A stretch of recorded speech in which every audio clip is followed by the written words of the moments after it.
বলিউডের অন্যতম জনপ্রিয় তারকা দম্পতি অভিষেক বচ্চন ও ঐশ্বরিয়া রায় বচ্চন শুধু জনপ্রিয়ই নন, সুখী দম্পতি হিসেবেও তাদের সুনাম রয়েছে।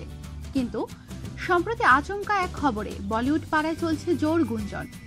সাবেক বলিউড সুন্দরীর ইচ্ছা পূরণ না হওয়া এবং শাশুড়ি জয়া বচ্চনের সঙ্গে সম্পর্ক ভালো না যাওয়ায় এমনটা হতে যাচ্ছে বলে ধারণা করা হচ্ছে। খবরে বলা হয়, বিয়ের পর থেকে ঐশ্বরিয়া চেয়েছিলেন শ্বশুর শাশুড়ির থেকে পৃথক হয়ে স্বামীকে নিয়ে আলাদা ঘর সংসার বাঁধতে, কিন্তু তা সম্ভব হয়নি এখনো। এ নিয়ে দুইজনের মধ্যে নিয়মিত অশান্তি হয়। এছাড়া শাশুড়ি জয়া বচ্চনের সঙ্গে ঐশ্বরিয়ার সম্পর্ক ভালো যাচ্ছে না, তাতেও অভিষেকের সঙ্গে তার সম্পর্ক খারাপ হয়েছে।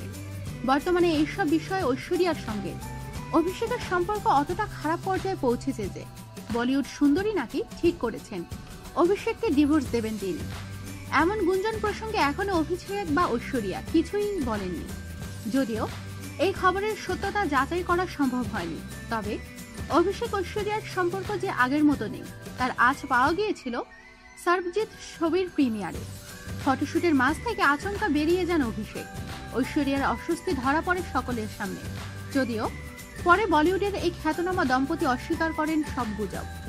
প্রসঙ্গত, 2007 সালে বলিউড মেগাস্টার অমিতাভ বচ্চনের ছেলে অভিনেতা অভিষেক বচ্চনকে বিয়ে করে সাবেক বিশ্বসুন্দরী ঐশ্বরিয়া রায় বচ্চন। বর্তমানে তাদের ঘরে 5 বছরের একটি মেয়ে রয়েছে। আমাদের সাথেই থাকুন, সাবস্ক্রাইব করুন।